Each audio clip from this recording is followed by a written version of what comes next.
아까 말씀드린 대로 이보 행사는 차를 드시면서 죄송합니다. 차를 드시면서 또 사에 관한 그냥 깊은 이야기는 아닙니다. 그냥 이렇게 살아가면서 우리 일상적인 이야기니까 같이 한번 들어보도록 하는 시간을 가져보도록 하겠습니다. 오늘 여러분하고 같이 좋은 이야기 나눠주실 분은 재작년까지 고등학교에서 영어를 가르치시다가 이 사에 관한 공부는 한 25년 전부터 천천히 해오셨다고 합니다.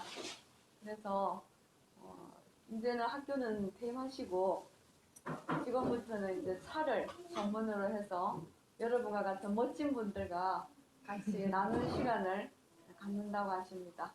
문설 선생님입니다. 박수 부탁드리겠습니다. 반갑습니다. 무게가 성의가 끼어서 조금 내리겠습니다. 오늘 이제 올여름에 유난히 많이 더워가지고 저는 가을이 굉장히 기대가 되더라고요. 왜냐하면 더웠을 때는 차 맛을 제대로 즐길 수 있어서 제목을 가을이 오면이라고 한번 붙여봤습니다. 가을이 오면 여러분들 각자 다 하고 싶은 어떤 기대가 있을 텐데 저는 제일 먼저 일단 차 맛을 제대로 한번 즐겨보고 싶다. 근데 여러분들은 각자 마음속에 코로나가 조금 잠잠해지고 조금 서늘해졌을 때 각자 마음속에 뭐를 하고 싶은지 저는 좀 궁금하거든요. 일단 오늘 차의 세계를 한번 조금만 한번 맛을 보도록 하겠습니다. 제가 이제 며칠 전에 이 강의를 준비를 하면서 제목을 가을이 오면을 하니까 저도 모르게 이문세의 가을이 오면이라는 노래가 절로 떠오르더라고요. 그래서 단어는 안 적고 이렇게 첫 구절만 적은지 같이 한번 읽어보도록 하겠습니다. 시작. 가을이 오면 눈부신 아침 햇살에 비친 그대의 미소가 아름다워요. 눈을 감으면 싱그러운 바람 가득한 그대의 맑은 숨결이 향기로워요. 그래서 여기서 제가 아침 햇살하고 싱그러운 바람이라는 게 저는 좀 꽂혔는데 그것을 가장 즐길 수 있는 곳이 이 서원인 것 같아요. 그래서 윤강훈 쌤께 말씀드렸는데 여기서 이반석면 한 달 체험하기로 오신 분들 같은데 이 공간이 가을 되면 특히 달이 비쳤을 때 그 정취가 너무너무 아름답습니다. 그래서 한번 산책을 해보셔도 좋을 것 같습니다. 가을 정취하면 여러분들 제일 먼저 중학생들부터 시작해서 제일 먼저 떠오르는 게 천고마비라고 하죠, 그죠? 근데 저도 한문 세대는 아닌데 아니지만 저 항상 좀 의문이 생겼어요. 우리가 농경민족이고 이동생활을 하는 유목민족도 아닌데 왜 이게 말이 들어갔을까라는 의구심은 생겼었거든요. 그러나 생겼지만 그것을 제가 어린 시절에 왜 그럴까 하라는 것을 이제 파헤칠 생각은 없었는데 제가 어른이 되어서 알게 되었어요. 이 하늘은 높고 가을의 정취를 나타낼 때 하늘은 높고 마른 살찌다라는 중학생들도 아는 이 고사성 안에 우리가 생각하는 것만큼 긍정적인 의미가 들어있지는 않다고 그래요. 그러니까 우리는 가을에 마음의 양식을 쌓아야 할 때, 독서의 계절을 얘기할 때 필히 등장하는 고사성어가 천고마비인데 근데 하늘은 높아지고 가지는 우리 다 동의할 수 있는데 말이 살찐다. 그죠? 중국이나 우리나라가 다 농경민족이고 이동하는 세력도 아닌데 왜 말을 샀을까? 우리 농사 짓는 사람들에게 더 필요한 거는 말이 아니라 뭐가 더 필요했죠? 소가 더 필요했죠. 그죠? 그러면 성고오비라 해야 될 텐데 왜 말이라고 썼을까? 소는 농사를 짓는 데 필요하고 농경의 상징이라면 말은 무엇의 상징이었을까요? 말은 전쟁, 그죠? 군사 전쟁 또 수송, 운송, 그죠? 수단이었죠, 그죠? 그래서 이 안에는 우리가 생각하는 긍정적인 의미가 아니라 원래 뜻은 이제 하늘은 높아지고 말이 쌀진다라는 것은 이제 가을을 이제 풍부하게 창고 안에 곡식이 이제 들어있다는 의미이긴 한데 그 안에 흉노족들이 중국 한족을 침략하는 그 북방민족 흉노족들이 쳐들어오려고 하니 걔네들이 배가 고프니까 우리 한족들 농경민족들에게 창고가 가득 차면 곡식이 차면 흉노족이 쳐들어올 때가 되었으니 조심하라. 이제 방어할 때가 되었다라는 그 의미가 사실은 그 의미였다고 해요. 그래서 우리나라도 마찬가지로 병자호란 이전까지는 만주족이 쳐들어오는 병자호란 이전까지는 우리나라에도 마찬가지로 우리나라에 이제 곡식이 조금 있으면 이 만주족이나 중국에 있던 그 북방민족들이 쳐들어올 수 있으니까 만반의 준비를 해야 된다. 경계의 태세를 갖춰야 된다라는 의미로 병자호란 이전까지는 그 의미로 사용되었다고 해요. 그러나 그 이후로부터는 이제 우리가 지금 생각하는 것처럼 마음의 양식을 쌓아야 된다는 긍정적인 의미로 바뀌었다고 합니다. 그러면 이제 요 앞에 이전까지는 가을이 오면 사람들 독서도 하고 싶을 테고 그리고 또 못 만나던 사람도 만나고 싶어 할 거고 이런데 저같이 차를 조금 마시는 사람들에게 있어서 가을은 이제는 차를 제대로 맛을 좀 보겠구나. 무덤덤하고 여름에 맛이 없던 차를 벗어나서 이제 제대로 차를 좀 마시고 싶다라는 그런 의미로 가을이 좀 다가옵니다, 솔직히. 그래서 이제 차에 따라 6가지 종류가 있는데 제가 오늘 좀 경품을 그렸어요. 네, 그렸는데 우리가 흔히 아까 지금 꼬마도 그 원장님 곁에서 차를 마셔라 보니까 차의 종류 3가지를 알고 있더라고요. 그래서 차의 종류는 크게 나누어서 6가지인데 자, 제일 처음 떠오르는 거 여러분 한번 말씀해 보세요. 차 6가지 큰 종류 중에서 떠오르는 거. 녹차, 또 홍차, 와, 홍차 3개 나왔습니다. 꼽아주면 되겠습니다. 녹차, 아까 원장님 뭐라고 하셨죠? 녹차, 홍차, 그 다음에 보이차, 흑차, 그죠? 흑차. 보이차가 이제 우리는 이제 크게 보면 흑차의 범위에 포함됩니다. 3가지 나왔어요. 녹차, 흑차, 홍차 2개 남았습니다. 또 뭐가 있을까요? 또 말차. 네? 말차. 말차는 큰 봉지에 보면은 색깔이 녹차 색깔이 어떠했습니까? 녹색이었죠, 그죠? 녹차의 범위에 속합니다. 또 병차. 네? 병차. 네? 병차. 병차는 색깔이 어땠습니까? 병차의 색깔이? 저기 다음은 녹차계열일 텐데 그러니까 그거는 아까 말차는 가루로 된 거 네. 제가 얘기한 거고요. 네. 병차는 썩. 네. 그거는 이제 발효차의 갈래에 이제 속하는 우리 전통 고유의 차인데, 그래서 녹차, 홍차, 흑차, 황차, 그죠? 황차. 우리 요게 산청이나 하동이나 그 다음에 요쪽에서 말씀하시는 병차, 저쪽에 보성 쪽에 마시던 우리 선조들이 마시던 차는 거의 황차 계열에 가깝습니다. 황차. 또 색깔별로 구분 보시면 되죠. 네? 흰색보다 백차, 흰색, 네네, 흰색. 어려운 거 맞춰서 네네, 백차. 이렇게 찻잎의 색깔에 따라서 6가지로 구분합니다. 다시 한번 같이 해볼까요? 시작. 녹차, 홍차, 흑차, 백차, 황차. 5개네요. 내가 잘못했네. 네, 이렇게 되는데 이 차들이 우리도 음식도 왜 계절에 따라서 맛이 달라지잖아요. 그죠? 곰국은 어느 계절에 제일 맛있죠, 어머님들? 곰국. 겨울이죠, 그죠? 그처럼 차도 계절별로 어울리는 차가 있어요. 그러면 대표적으로 지금 지금 마시는 거는 홍차거든요. 3대 차에 속하는 기문 홍차인데 녹차하고 홍차만 한번 얘기해 보도록 하겠습니다. 푸릇푸릇하고 파릇파릇한 녹차는 어느 계절에 어울릴 것 같습니까? 비타민 C가 많을 것 같아요. 홀향기도 네 맞습니다. 이제 봄에 잘 어울려요. 그죠? 그러면 여름에는 몸에서 열이 막 나니까 열기를 좀 내려야 되겠죠, 그죠? 여름에는 백차가 제일 잘 어울려요. 몸에 열기를 내리고. 그리고 이 홍차 같은 경우에는 몸의 기운을 혈관을 확장시켜서 굉장히 따뜻하게 해줘요. 그럼 홍차는 어느 계절에 잘 어울릴까요? 겨울 맞습니다, 그죠? 자 이렇게 그 다음에 청차가 있어요. 청차. 아까 얘기를 안 했는데 청차.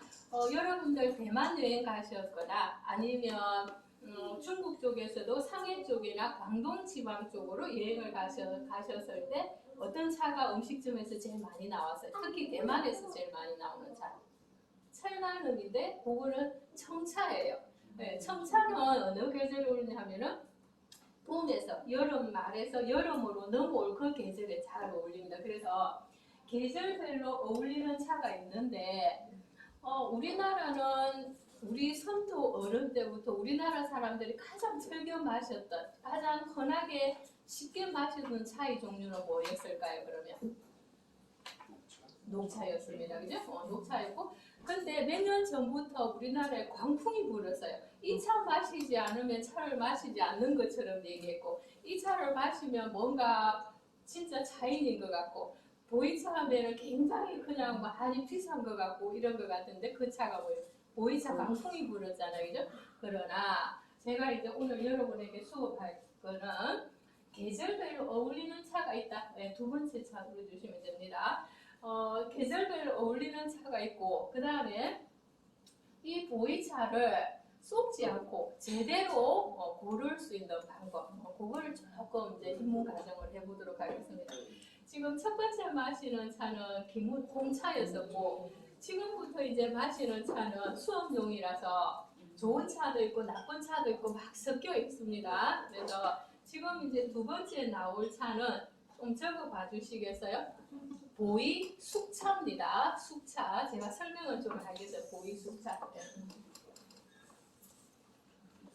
자, 그러면 우리 선대 어른들이 이제 그 차 고려 시대에서 조선으로 넘어오면서 그 차의 세계에서 그 다음에 이제 이 유교 문화, 불교 문화가 쇠퇴하고 유교 문화로 넘어오면서 차의 문화가 조금 쇠퇴를 했는데 그 쇠퇴된 차의 세계를 다시 일으킨 사람이 있어요. 우리나라 차인들에게 거의 성인으로 인정받는 자 여기 뭐라고 써놨죠? 초이선사 이제 초이선사가 우리나라 차를 우리 토양에 맞는 차를 발굴하고 그렇게 어떻게 하는 것이 제대로 마시는 총 정리한 사람이 초이선사인데 초이선사님께서 쓰신 책이 두 권이 있어요. 동다송하고 다신전인데 그 다신전에 같이 한번 읽어보겠습니다. 시작.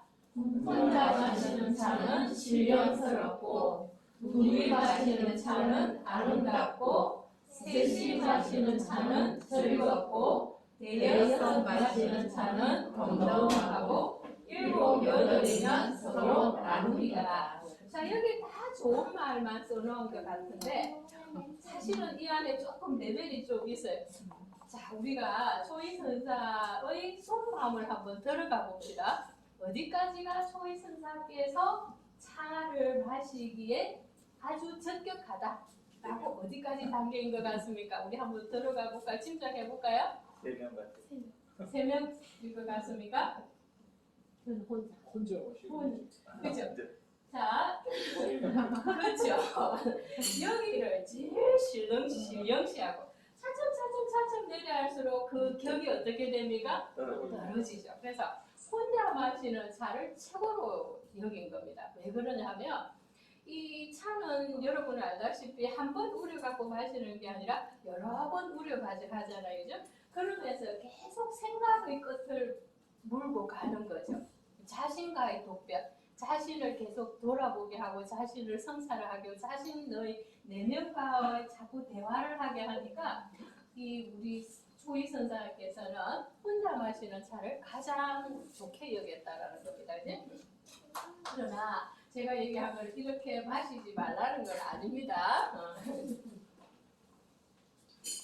자, 아까 제가 차가 녹차가 제일 좋아, 보이차가 제일 좋아 그건 아니었죠. 아까 보면 계절별로 어울리는 차가 있었지 않습니까? 그죠?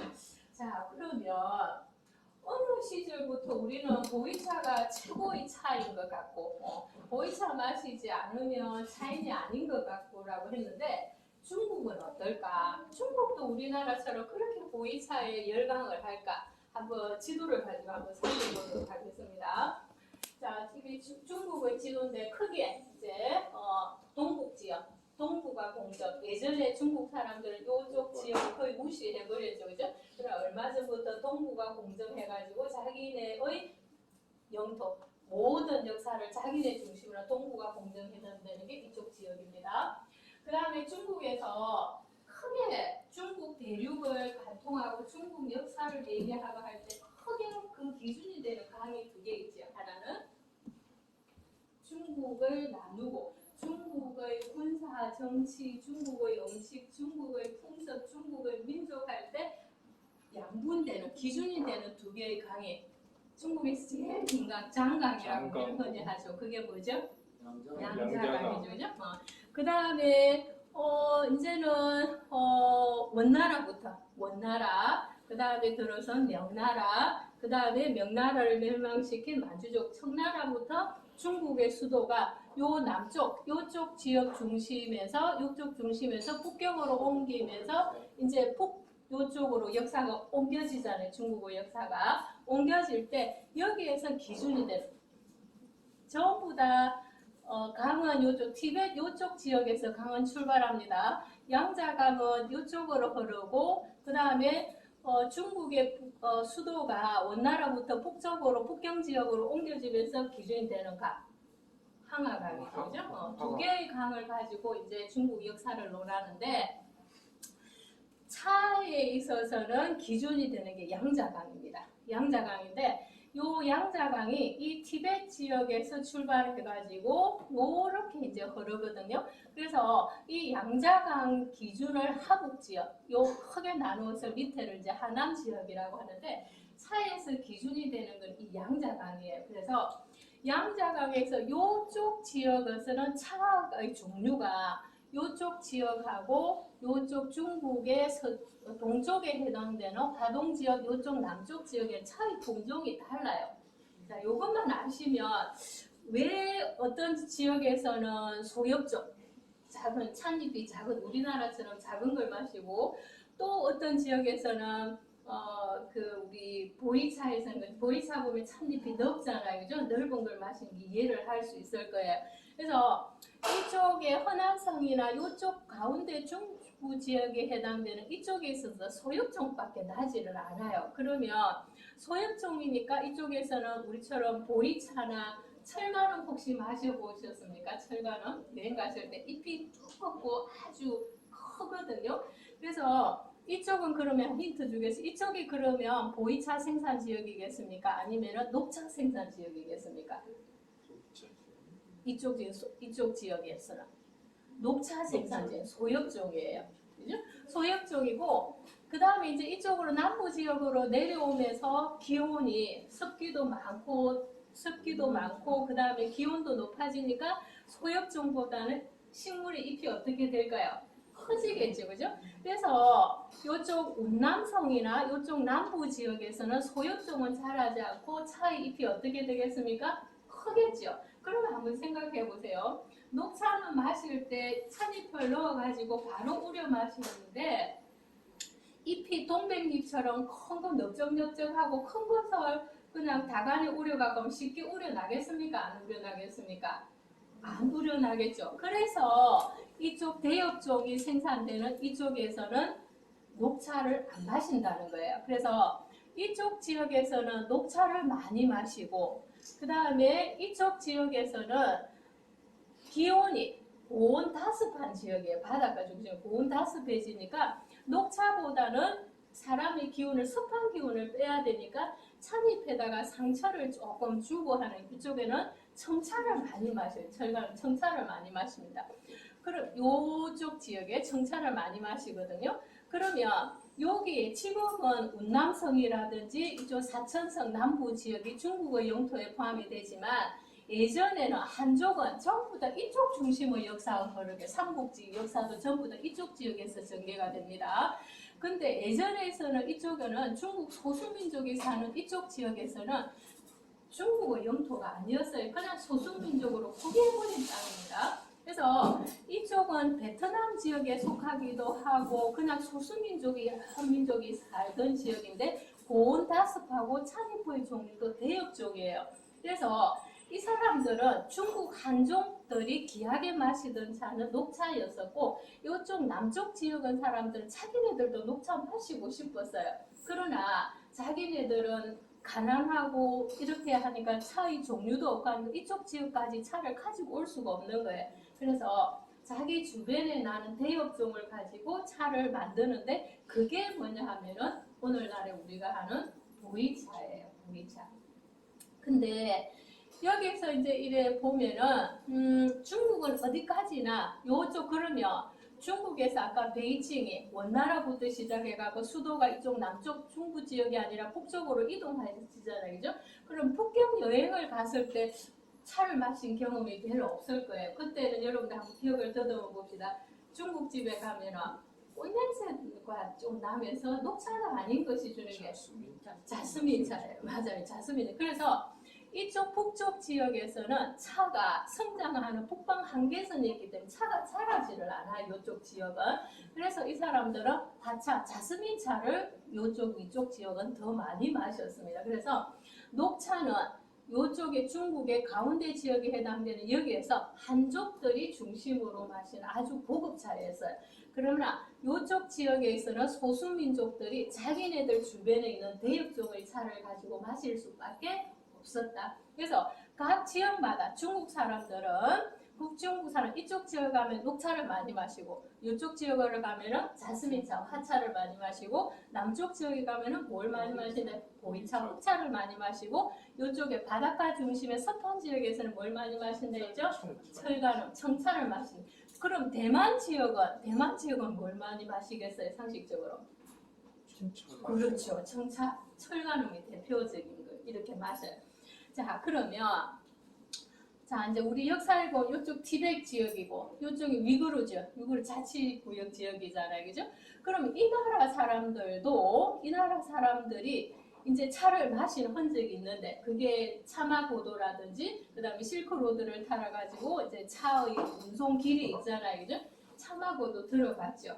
그 다큐멘터리도 아주 보셨을 거고 그 얘기를 조금 이제 하도록 하겠습니다. 그래서 중국도 우리나라처럼 보이차에 다 열광하거나 녹차에 열광하는 건 아니다. 각 지역의 특성에 맞게끔 음식에 맞게끔 차를 골라 마신다. 그래서 우리도 녹차가 제일 좋아, 보이차가 제일 좋아하는 편견은 버리면 된다. 계절에 따라서 음식에 따라서 맞추면 된다는 제 얘기를 하고 싶은 거예요. 자, 그러면 오늘의 우리 공부가 보이차 제대로 마시자. 보이차에 속지 말자. 보이차에 가짜가 많다. 이제 이게 수업인데 보이차 그냥 얘기를 조금 하도록 하겠습니다. 자, 그러면 이제 이 안에 이제 지도를 보고 얘기하겠습니다. 보이차가 원래 이제 태생이 운남성 지역, 사천성 요 남부 지역하고 운남성에 살던 요 소수민족들이 마시던 고유의 차였다. 근데 이쪽에 사막 지역이 많은 요 위구르 자치족이나 티베트 자치구에 있는 사람들은 이제 우리가 한번 이제 그 나라로 상당히 여행을 한번 가보도록 합시다. 이 사람들은 비타민 C를 구할 수 있는 채소가 많이 생산되는 지역입니까? 아니죠. 사막 지역이고 그리고 티베트 지역에서는 산간 지역이니까 쉽지는 않겠죠. 그래서 이 사람들 위구르 자치 사막 지역의 위구르족이라든지 이쪽에 살고 있는 티베트 고산 지역에 있는 사람들은 하루 식사는 걸러도 차는 거르지 않았어요. 이 사람들이. 왜? 배가 더 급할 것 같은데 왜 그렇게 차를 더 귀하게 여겼을까? 왜 그럴까요?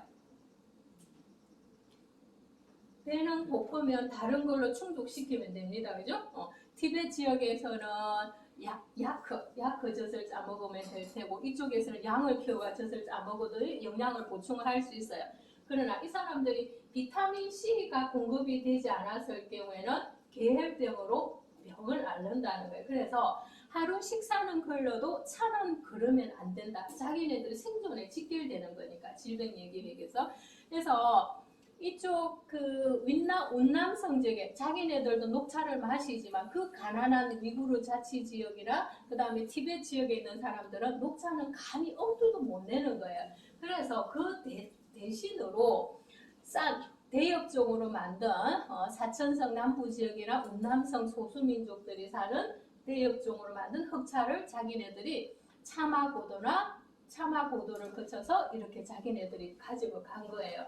자, 그러면 이제 두 번째 방금 이 차는 지금 숙차였습니다. 좀 맛을 조금 음미를 하고 조금 기억해 놓으시면 다음 설명할 때 좀 도움이 될 겁니다. 자, 그러면 이제 차를 이렇게 제가 이렇게 보면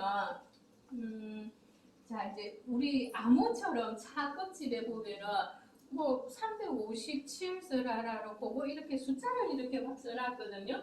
그래서 사람들이 흔히 뭐가 아무것도 아닌데 잘난 척합니다. 그게 무슨 암호인 것처럼. 자, 그러면 이 운남성에서 차마고도를 거쳐서 나중에는 이 밑에 있는 인도나 아니면은 곡을 거쳐서 저 유럽에까지 사실은 그 비단길 따라서 차가 실어 갔잖아요. 할 때 그러면 이제 운반이 뭐 차마고도를 봤을 때 차를 싣고 가는 운반 수단이 뭐였을까요? 어디에 싣고 가죠? 네, 차가 못 가잖아요, 그죠? 어디에? 당나귀를 싣고 가잖아요, 그죠? 당나귀 작잖아요, 그죠? 자, 그러면 당나귀 작은데, 자, 이제 거기서부터 재미있는 얘기가 있어요. 여기서부터 보이차를 싣고서 이제 이렇게 되어서 당나귀가 운반에 가는데, 당나귀가 작죠, 그죠? 당나귀 작은데, 당나귀가 차마고도를 거쳐서 가는데, 체력의 무리가, 자, 이제 두 번째 차로 갑니다. 요거는 보이 생차입니다. 좀 메모해 주시겠어요? 첫 번째는 숙차였고, 두 번째는 보이 생차입니다.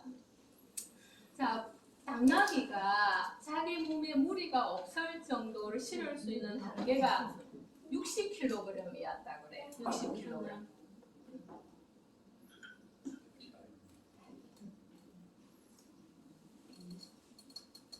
60kg이었는데 그것을 당나귀 이제 등에 싣고서 가는데 그러면 이제 양쪽으로 60kg 나누면은 30kg, 30kg 이렇게 되겠죠, 그죠? 그러면 그 30kg을 실는데 또 한쪽으로 이렇게 아니고 이렇게 앞에도 싣고 가운데도 싣고 뒤에도 싣잖아요, 그죠? 그래서 6개 이렇게 6통 나누었다고 해요. 근데 그 중국 사람들이 우리나라 사람 비롯해서 중국 사람들이 제일 좋아하는 숫자가 뭐죠? 8 좋아하고 그 다음에 7 좋아하잖아요, 그죠? 그래서 당나귀가 몸에 견딜 수 있는 무게가 60kg.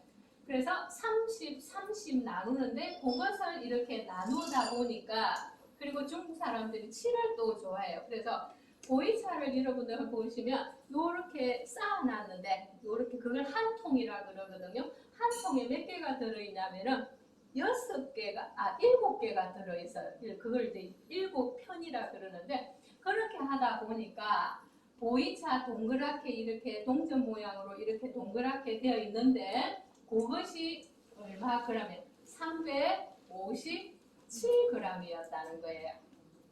무슨 말인지 알겠죠, 그죠? 그래서 당나귀가 차마고도를 거쳐서 싣고 보이차를 싣고 가는데 당나귀 그렇게 나누다 보니까 전체가 그죠? 30 이렇게 나누다 보니까 하나의 무게가 357g이라는 거예요. 그래서 보이차를 이렇게 보면은 357 쓰는 게 있어요. 그거는 무게를 얘기합니다. 그러나 예전에는 차마고도를 거쳐서 예전에는 357g 크게 했는데 그러나 요즘에는 그렇게 안 하게 돼요. 아까 준 것처럼 운반하시고 가지고 다니기 때 이렇게 작게 나오기도 하고 또 한편으로는 이렇게 만들기도 합니다. 알겠죠, 그죠? 그 다음에 이제 또 보이차 뚜껑을 보면 이렇게 뭐 숫자를 이렇게 써놨어요. 이게 우리 그 바코드처럼 써놨는데 그거에 기죽을 필요 하나도 없어요. 그거는 뭐냐 하면 중국에서는 이제 그 보이차 바람을 불게 한 장본인이 한국 사람이었어요, 사실은. 그래서 외화를 벌을 수 있는 돈줄이 되니까 중국 공산당 정부에서 직접 관리를 이제 하게 된 겁니다. 그래서 우리나라의 담배 인삼을 전매청에서 독점 관리하잖아요, 그죠? 그래서 중국에서도 보이차를 공산당에서 국가가 독점 관리를 하는데 우리가 연초 공장을 각각 두잖아요, 전매청에서. 그것처럼 중국 정부에서도 보이차를 가공하는 공장을 지역마다 이렇게 둬요. 그 공장, 보이차를 가공하는 공장을 나타내는 번호가 그거라고 생각하면 돼요. 그래서 사람들이 혹시 이제 잘난 체하는 사람들이 이 그 암호를 보면 아무런 의미가 없는 겁니다. 그거는 그쪽 지역에서 생산됐구나라고 생각하시면 돼요. 자, 그러면 이제 흑차의 종류인데 보이차 아까 얘기했는데 보이차는 크게 흑차라고 속한데 있죠, 그죠?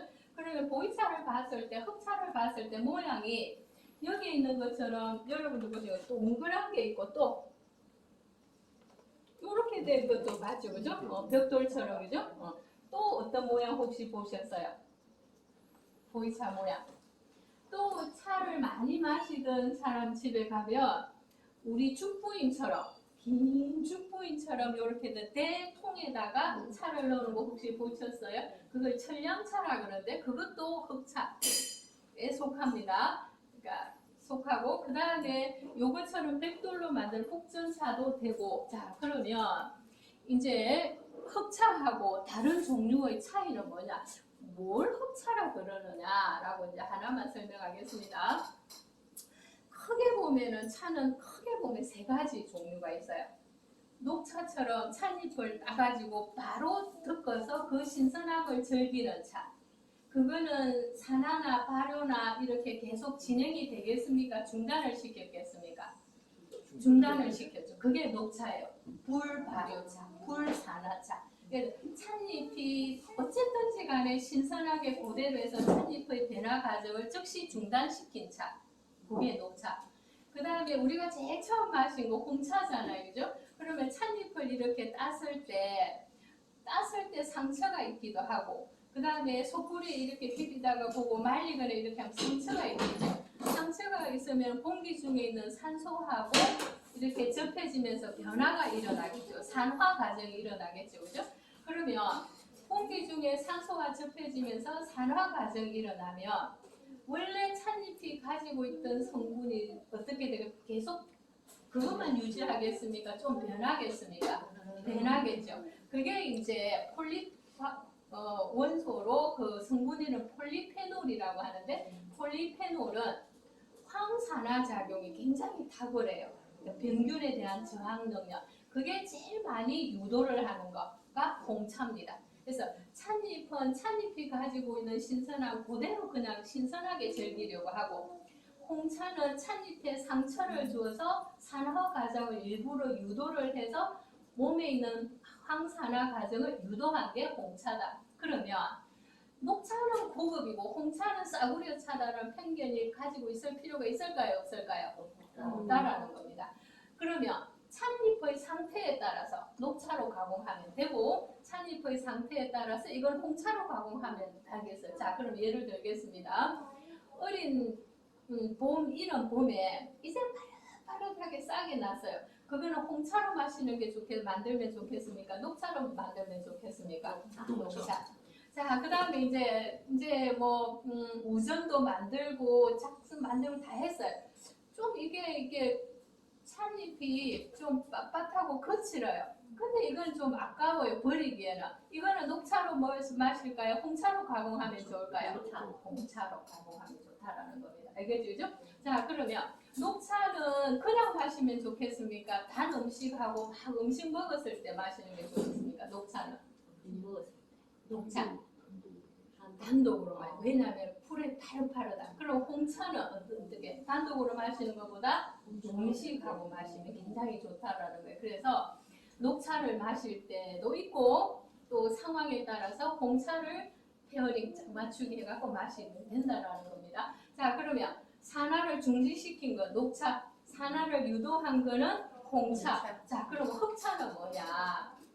흑차는 뭐냐 하면 자, 여러분들 어머니들께서 간장이나 된장이나 고추장 만들 때 뭐를 일부러 유도를 하죠? 그 안에 유산균, 미생물의 그거를 발효 과정을 일부러 유도를 하잖아요, 그죠? 그래서 이 흑차는 그러니까 그 안 흑차 안에 보이차가 들어갑니다. 흑차는 뭐냐 하면 미생물의 작용에 의해서 공기 중에 습도가 많아지고 공기 중에 산소하고 이렇게 그다음에 또 온도가 올라가면서 미생물의 작용에 의해서 계속해서 발효 과정이 일부러 유도를 하게 하는 겁니다. 그게 보이차예요. 자, 그러면 보이차를 녹차를 소엽종 아주 고운 소엽종을 가지고 보이차를 만드는 게 좋겠습니까? 대엽종 좀 거칠은 차를 가지고 만드는 게 좋겠습니까? 대엽종 거친 차를 가지고 만든다는 거예요. 자, 그러면 보이차를 자 그럼 이제 요걸 한번 돌리겠습니다. 이렇게 보면 보이차를 이제 요 지금 4가지 종류가 있거든요. 자, 유심히 한번 보시기 바랍니다. 제일 먼저 보실 게 색깔, 예? 색깔. 그 다음에 두 번째 보실 게 찻잎의 조직. 이렇게 좀 바스라져 있느냐, 통잎으로 되어 있느냐, 그게 한번 보시면 되겠습니다. 자, 이제 그 다음 차 주식에서요. 지금 4가지 종류가 있거든요. 마지막 선생님 선생님. 아니요, 그 하나 더 있을 건데. 마지막이면 조금 기다려 주세요.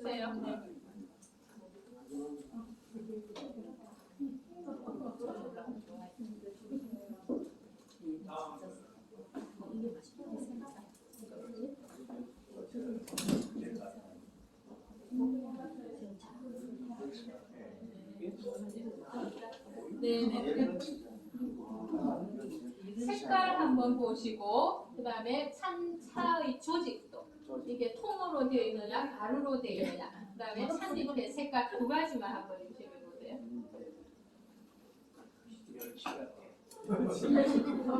네, 대엽종이라는 거죠, 그죠? 네, 멸치가 아까 저 손녀도 멸치 같다 하더라고요. 미역같이 생겼다, 멸치같이 생겼다.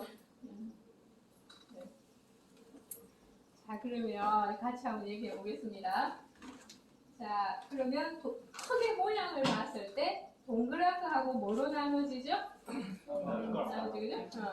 우리는 흔히 이거를 보이차라고 하고 요거는 이제 복전차, 벽돌 전자 써가지고 전차를 하는데 이게 크게 묶으면 뭐라고 부르면 될까요? 흑차. 이거는 뭐고? 보이차, 요거는 전차라고 부르면 됩니다. 그래서 이제 차 안에, 발효차 안에 모양에 따라 다른데 이거 말고도 여러 가지 있습니다. 잘 보셨네요. 자, 그 다음에 그럼 이제 요거는 드러내겠습니다. 자, 이제 보이차 갖고 얘기하겠습니다. 자, 요 3개 중에서 자, 그럼 제가 2가지 분류를 해볼게요. 자, 이쪽 분류하고 이 분류하고 무슨 차이가 있죠? 조직이죠. 이건 어떻습니까? 좀 온잎이 아니고 좀 갈라져 있죠. 보기로 봤을 때 이게 고급 같습니까? 이게 고급 같습니까? 요거요? 원장님 그동안 많이 써보셨습니다. 네. 원장님만 그런 게 아니라 대부분의 사람들이 이걸 다 고급이라 생각해요. 이것이 고급인 줄 알고 굉장히 많이 섞여서 한 10배 정도 사실 이거 사려고 하면요. 솔직히 얘기하면 5만 원 안팎에 사면 됩니다. 근데 이게 시중에 가면은 곱하기 10배를 받습니다. 아닙니다.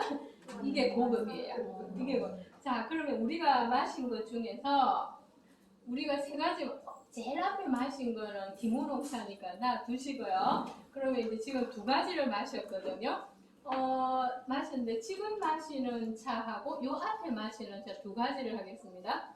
어떤 것이 더 비릿한 냄새, 약간 곰팡내가 더 많이 났습니까? 지금 마신 이 차하고 이 앞에 마시는 차하고 곰팡이 냄새가 더 많이 난 거. 지금 마시는 차였습니까? 아니 이 앞에 마신 차였습니까? 앞에 마시는 순한 거. 그게 이제 설명을 할게요. 크게 나누면 이게 숙차, 요게 생차입니다.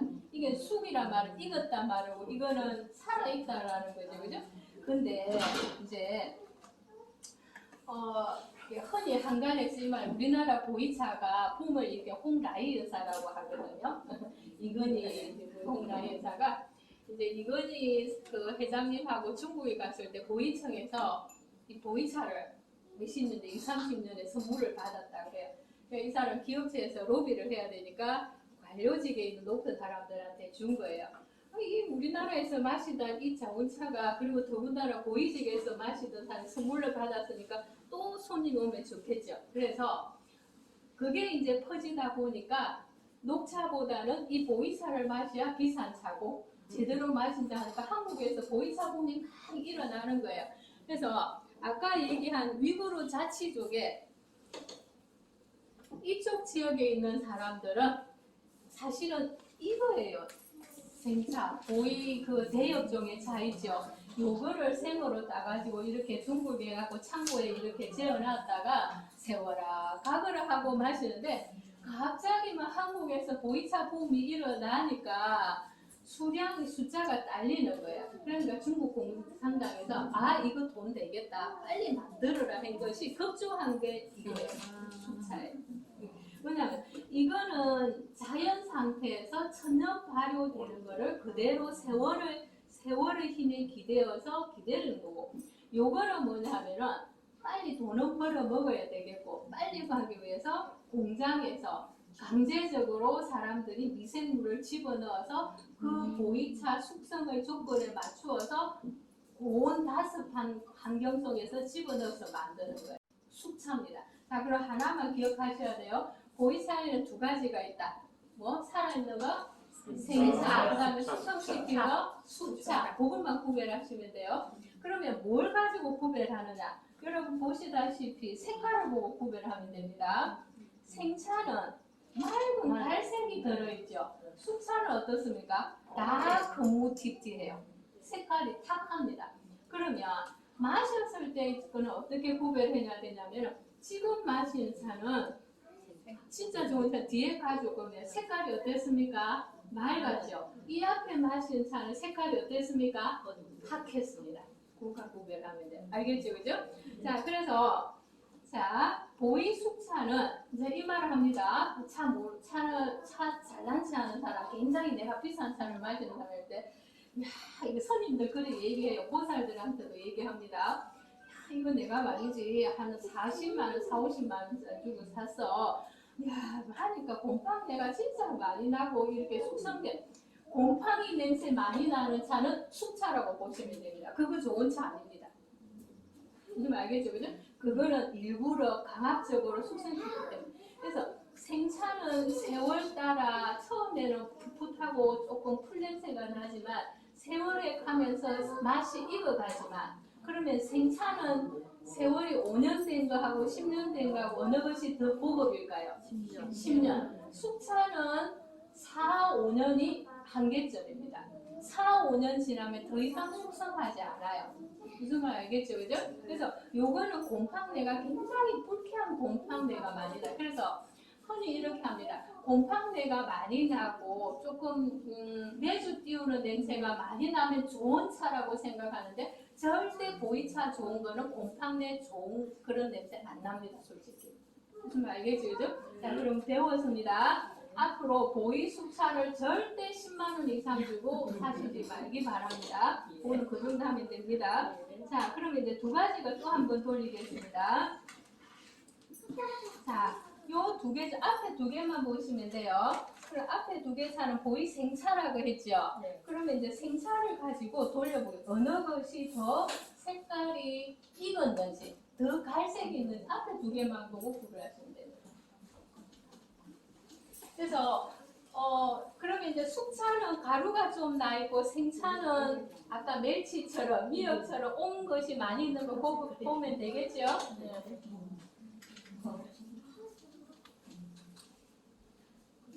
가르쳐 주는 데가 없으니까. 네. 저도 그랬어요. 근데 선생님 그러잖아. 전단장. 고맙습니다. 자, 두 개를 보니까 색깔이 좀 차이가 나죠? 네. 하나는 좀 색깔이 더 흰색에 가깝고 하나는 더 익은 것 같지요? 어느 것이 더 오래 숙성했을 것 같습니까? 이거 안에 거, 바깥 거. 바깥에 거라는 겁니다. 그래서 요것도 조금 더 숙성이 돼야 돼. 요거보다 더 익은 빨간 갈색, 더 익은 게 그걸 고급이라고 보면 돼요. 무슨 말 알겠죠, 그죠? 그래서 요거 정도는 아직 덜 익었거든요. 제가 집에 있는 요거 정도는 제 6만 원 주면 사옵니다. 근데 이게 시중에 가면은 또 뭐 둔갑을 합니다. 무슨 말인지 알겠죠, 그죠? 그래서 제대로 요런 거를 그냥 1년에 한 10만 원 안팎에서 사가지고 그냥 세월에 묵으라다가 나 올해 1년 하나 이거 5만 원 주고 사, 내년에 또 5만 원 주고 사, 요렇게 모아 나가면 됩니다. 그러면 하나씩 하실 수 있어요. 무슨 말 알겠죠, 그죠? 자, 그러면 이제 요거 정도는 이제 세월이 제가 한 6년 정도 익힌 거거든요, 집에. 자, 그러면 이걸 어떻게 익힐 것이냐 이제 그 방법 얘기해 드릴게요.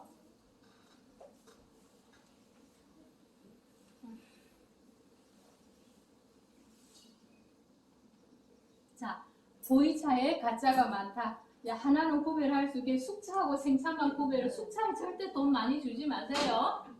그 다음에 이제 보이차, 생차 사서 좀 맛있는 차를 만드는 방법. 처음부터 돈이 내가 많으면 한 뭐 2, 30만 원, 5, 60만 원 주고 숙성된 거 사면 좋겠지만 굳이 그렇게 성급한 마음 안 가져도 되거든요. 근데 한 10만 원 안팎 범위 내에서 사가지고 어떻게 하냐면 서늘한 곳에 지금 이 환경이 굉장히 좋아요. 서늘한 곳에 그 다음에 바람이 조금 통하는 통풍이 되는 그릇에 그죠? 그 다음에 직사광선이 비치지 않는 그늘진 곳에 두면 됩니다. 그게 가장 적당한 항아리가 적당해요. 항아리 적당하고 그러면 그 안에 우리는 미생물에서 계속해서 발효가 진행되는 생물이 들어있는 거잖아요. 미생물도 생물이잖아요. 그죠? 그러면 뭐게 숨을 호흡을 해야 되겠죠. 그래서 가끔 아주 가끔 요 위에다가 이제 그 문종이를 원래 포장할 때 문종이가 이제 포장되어 있잖아요. 그죠? 그 위에다가 면포를 그 약간 좀 성긴 있잖아요. 그죠? 면포를 까고 아주 가끔 스프레이로 물을 좀 뿌려 그렇게 호흡하면 돼. 근데 물을 많이 부어주면은 미생물이 갑자기 호흡을 많이 하겠죠. 그러지 말고 그냥 가볍게 가끔 아주 가끔 물을 좀 하면은 보이차가 계속 숙성해 갑니다. 그러면 한 5, 6년 지난 뒤에 하나씩 1년에 하나씩 꺼내 마시면 좋은 차를 딱 마실 수 있는 거예요. 그걸 할 수 있겠죠, 그죠? 그 물을 언제쯤 그거 기간 한 달에 한 번 아니면 두 달에 한 번. 그거를 이제 보셔가지고 이게 아주 좀 딱딱하다 조금 습기를 주는 게 좋겠다라는 느낌이 좀 올 거예요. 그죠? 예, 그렇게 이제. 자, 그러면 마지막 차 이제 주시겠습니까? 자, 그러면 이제 생차하고 숙차하고 구별되는데 숙차는 이것이 숙차를 보고서 나 이거 한 10년 정도 됐다는 말은 참말일까요? 거짓말일까요? 근데 생차는 이건 이런 정도 모양을 나 이거 5, 6년 넘어서 이거 맛있는 차야 하면 됩니다. 그래서 곰팡내가 많이 나고 좀 발효된 된장 냄새가 많이 나면은 이거는 숙차라고 보시면 돼요. 이게 제일 마지막으로 네네, 요게 이제 그러면 아까 숙차는 좀 보이차를 발효시키면 맛이 부드러워져요. 아까 말씀하신 맛이 부드러워지고, 근데 자 이게 이제 보이 생차를 조금 숙성시키는데 이것도 고급 이거보다 더 좋은 고급차는 있습니다. 근데 제가 이제 하기는 자 이거는 이제 한번 맛을 한번 보고 자 제일 먼저 보이 숙차하고 지금차하고 크게 구별되는 점 한번 편안하게 한번 말씀해 보시겠어요? 아까보다 곰팡내가 많이 납니까? 안 나죠? 그럼 이제 생차하고 숙차 확실히 맛으로도 구별하겠고 외관상으로도 구별하시겠죠? 네네. 자 그러면은 보이 생차는 그렇게 역겨운 그냥 곰팡내를 좋다라고 생각 안 하면 됩니다. 그거 고급차 아니에요. 요렇게 막습니다. 실제 생차는. 자 그다음 두 번째. 이 앞에 마신 차도 생차였고 지금도 보이 생차잖아요. 차이점. 다 같은 생차인데 차이점. 네? 이거 날씨 짙어요. 아니 색깔이 좀 진하고 여기 색판기가 색깔. 박수 한번 쳐줘야 맞아요. 앞에 거는 이거였어요. 아직 덜 익었어요. 사람으로 치면 저하고 같습니다. 요거는 좀 숙성했어요. 요렇게 같아요. 그죠? 그래서 그러면은 요거는 약간 떫은 맛이 아직 좀 있었고 이거는 떫은 맛이 조금 덜하죠. 그러나 떫은 맛이 완전히 없지는 않다. 그래서 제가 이제 하고 싶은 말은 모든 음식이든 차도 마찬가지입니다. 완전하게 달달한 맛, 떫은 맛이 없는 거는 저는 그렇게 권하진 않아요. 음식에는 오미가 다 있어야 됩니다. 쓴맛도 조금 있어야 되고 떫은 맛도 조금 있어야 돼요. 그래야 우리 소화액이 분비가 되거든요. 그래서 이 안에 녹차만큼이나 이 앞에 차만큼은 아니지만 뒷맛에 조금의 떫은 맛이 있는데 이것도 숙성하면 그 떫은 맛도 좀 더 부드러워지는 과정입니다. 그럼 구별하시겠지요, 그죠? 자, 그거를 몇 번 더 우려내면은 네네. 떫은 맛이 줄어들거든. 그렇죠. 예. 이게 보이차는 첫 번째, 두 번째보다는 세 번째, 네 번째 우린 것이 더 이거 맛있어요. 먹을 때 보니까는 직접 많이 우려내더라고요. 네네. 먼지가 많다고 그래가지고. 이제 그거는 처음에 할 때 사실 이게 발효 과정에 보관한 것이니까 안에 외부 좀 들어가지요. 그래서 조금 씻어내버리는 게 좋습니다. 조금 꼭 씻어내갖고 드십시오. 선생님 저기 네, 잊어먹을까봐 생각난 거 네. 질문 하나. 네. 제가 술을 좋아하기 때문에 그래가지고 이제 하는 건데 뭐 보이차든 녹차든 이걸 술에다가 우려가지고 먹는 거는 뭐 어떤가요? 술 해독작은 굉장히 좋습니다. 네. 우롱차에다가 술 타서 마셔도 돼요. 네네. 아 그러면은 네, 지금 이제 차의 종류별 효능에 그 입이 말씀 하나 더 되니까. 아이고 이제 왜 그러냐면 제가 네. 이제 그 보이차를 네, 친구가 이제 중국에 가가지고 네. 직접 이제 제차를 하는 그 농가에 이거 몇 가가지고 번 더 좀 뿌려주세요. 있습니다. 네네. 제차를 하는 농가에 가가지고 뭐 네. 이렇게 그 보이차를 몇 개를 줬습니다. 그러면 네. 제가 차를 원래 잘 안 먹으니까 네, 그래가지고 또 아는 사람한테 전부 다 막 나눠주고 그랬거든요. 그래서 네. 지금 또 큰 게 하나가 한 5년 먹은 게 있습니다. 네. 근데 전혀 안 먹고 있어서 요거 이제 더 이상 남 주시지 말고 사장님. 술에다가 한번 줬으면 술에는 넣지 마시고요. 술에 한편 이렇게 가지고 계시면 1년에 이거 다 못 마실 수 아니 절대 못 있거든요. 먹어요. 네네. 그러니까 요거를 오래 마실 수 있는 만큼만 조금 잘라가지고 두고 요거는 계속 또 발효를 시키고요. 내년에 보일 되니까 요걸 소분해가지고 오래 내가 먹을 수 있는 만큼만 자르셔가지고 술에 담그시지 마시고요. 술 드시고 난 뒤에 이거를 차를 드시면 술 해독이 싹 분해가 됩니다. 저는 이제 뭐냐면 술에 하얀만 그 저기 그 청도부터 술에서 우려가지고 그래서 남성분들에게 힌트 하나 주면 차에 찻잎을 특히 녹차 좋습니다. 찻잎을 그냥 운전석 옆에 하나 두세요. 그래서 이거 음주운전 측정에 조금 위험하겠다. 이거 끌고 갈 수는 있을 것 같은데 그래도 조금 좀 위태로워할 때는 찻잎 있잖아요. 그걸 입에 씹으면 해독이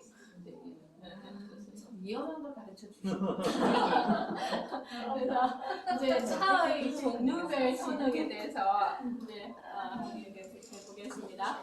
아까 제가 얘기했던 어떤 차가 절대적으로 좋다, 어떤 차가 절대적으로 나쁘다는 편견은 절대 가질 필요가 없어요. 차는 다 좋은데 무엇하고 배합을 하느냐, 언제 먹느냐가 중요한 거지 차가 기준이 되는 것은 절대 아니다. 자, 그래서 녹차 안에 대안인이라는 성분이 있거든요. 이 대안인은 홍차나 흑차나 보이차가 절대 따라가지 못해요. 그래서 이 어린 찻잎을 가지고 만든 녹차는 대안인 성분 때문에 정서 안정에 굉장히 좋다. 그래서 수도하는, 정신적으로 수양을 하는 스님들이나 또 신부님이나 사는 사람들이 즐기는 차가 녹차인 이유가 거기에 있습니다. 그 다음에 각성 효과를 알고 있어요. 그래서 우리는 카페인에 대해서 조금 더 부정적인 생각을 갖는데, 이것이 과다 복용을 했을 때 카페인이 부작용을 일으키는 거지, 이 녹차라든지 커피에 들어있는 차 카페인은 오히려 혈관을 확성시켜서 각성 효과가 있어요. 그래서 괜찮습니다. 그래서 그 다음에 이제 이런 효과가 있고, 녹차를 마셨을 때는 어린 찻잎을 해서 굉장히 고급이잖아요. 그죠? 그래서 이 녹차를 아주 기름지거나 아주 단 음식하고 먹는 게 좋겠습니까? 아니면은 야채나 채소 위주의 가벼운 음식하고 먹는 게 좋겠습니까? 녹차는 그렇다는 거예요. 그래서 떡 종류, 담백한 떡 종류나 한식에 굉장히 어울리는 게 녹차예요. 그 다음에 홍차. 아까 홍차는 뭐라고 했죠? 찻잎에 상처를 해가지고 산화 과정을 유도한 걸 했으니까 저기 윤가운 선생님이나 저처럼 소음인에게 굉장히 좋아요. 왜냐하면 몸을 혈관을 확장을 시켜서 열을 확 돌리니까. 그래서 소음인들은 홍차를 즐기면 굉장히 좋습니다. 그래서 몸의 기운을 회복시키는 거. 그러니까 몸이 차가운 사람, 몸에 열이 많은 사람은 녹차를 마시는 게 좋겠습니까? 홍차를 마시는 게 좋겠습니까? 녹차. 원장님께서는 녹차 가지고 홍차를 하려고 하니까 윤쌤 같은 경우에는 홍차가 좋습니다. 그 다음에 자, 홍차는 혹시 이제 어머님들은 기억하실 텐데, 우리 티백이나 어디가 흔히 구하는 홍차를 마셨을 때 첫 반응이 좀 떨궜었죠. 썩어 떴죠, 그죠?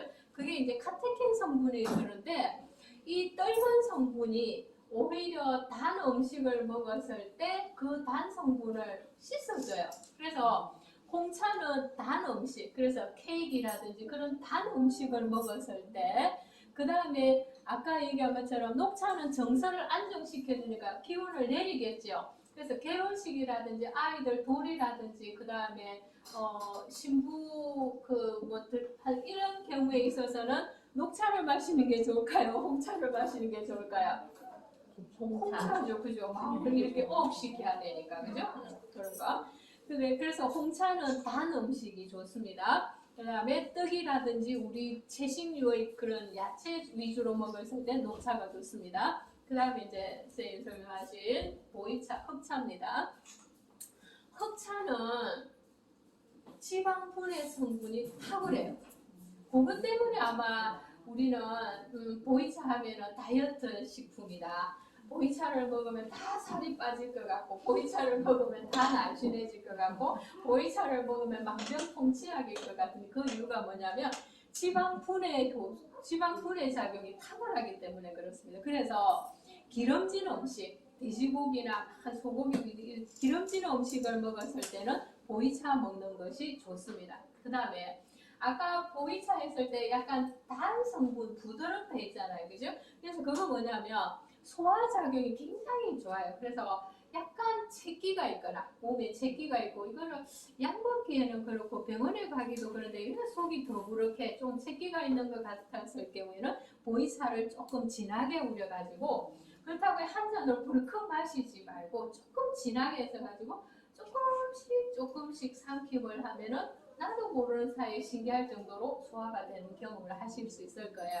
그 다음에 위장장애 있을 때 요거는 아까 카페인이 많다 했죠. 이건 아까 뭐가 카테킨이 많다 했죠, 그죠? 그래서 위를 자극할 수가 있습니다. 그러나 이 보이차는 흑차는 아까 미생물, 우리 간장, 된장, 고추장이 미생물에 작용해서 위를 굉장히 유해균을 아니야, 우리 몸에 유익한 균을 하잖아요, 그죠? 그것처럼 흑차에는 미생물을 작용해서 우리 몸에 유익한 균이 많기 때문에 위장 장애가 있을 때 사람은 녹차나 홍차는 피해 주시기 바랍니다. 그런 사람 뭘 마시는 게 좋겠다?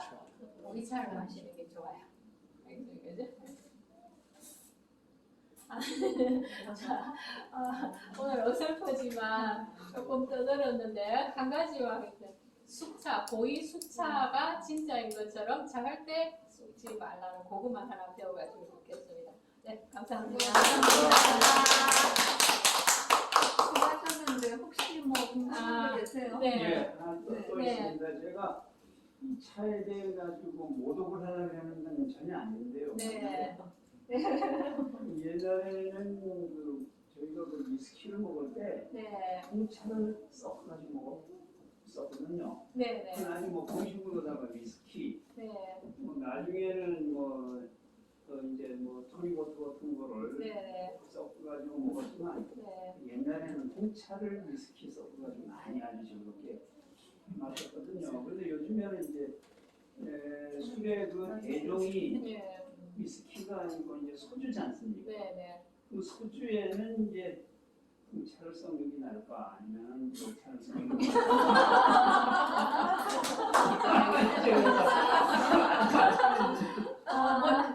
멋진 질문입니다. 네. 멋진 질문입니다. 지금 위스키 마셨을 때 차를 서양에서 홍차를 섞어 갖고 마신다는 얘기 들었고, 저희도 그렇게 마셨어요. 네, 그다음에 또 이제 와인 애호가들이 차를 넣어 갖고 마신다 그러더라고요. 그게 왜 그랬을까요?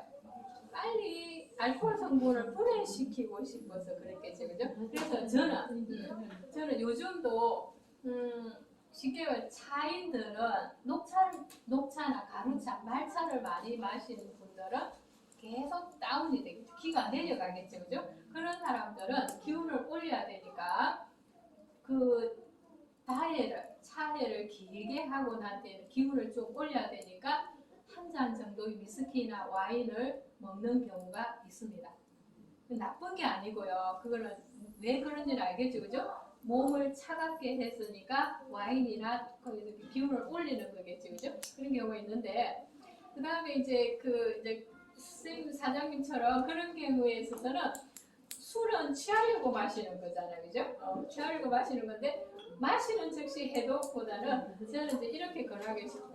위스키 마시고 소주 마시고 즐겁게 분위기 취하시고 그 다음에 차를 마시는 것이 조금 빨리 깨는 게 좋을 것 같아요. 처음부터 섞어서 마시고. 너무 많이 마시잖아요. 알겠습니다. 네. 중국에서 나온 차 있잖아요. 차. 네. 중국에서 이렇게 들여온 차 보면 보통 유효기간인지 그 맛이 좋은 기간인지 한 2년 정도 이렇게 표시가 되어 있는 것 같더라고요. 좋은 질문 그 하셨는데요. 이유가 지나도 해롭진 않나요? 네. 자, 그럼 아까 차의 종류가 6가지 있었죠, 그죠? 한 번 더 복습. 녹차, 홍차, 흑차, 백차, 청차, 황차 있었죠, 그죠? 자, 그러면 거기에서 신선도가 제일 중요한 차가 뭐일까요? 녹차. 녹차는 1년 이상 가는 것이 안 좋습니다. 그해 봄에 샀으면 소화시키세요. 그래서 녹차를 절대 싸다고 해서 많이 구매를 하지 말라. 한 해 먹으면 됩니다. 그러면 녹차는 유통기한이 그죠? 그럼 나머지 차 상식적으로 한번 생각해 보세요. 홍차는 일부러 산화를 유도를 했죠. 보이차도 계속 발효를 유도를 하죠. 그러면은 유통기한을 정하는 게 좋겠습니까? 안 정해도 되겠습니까?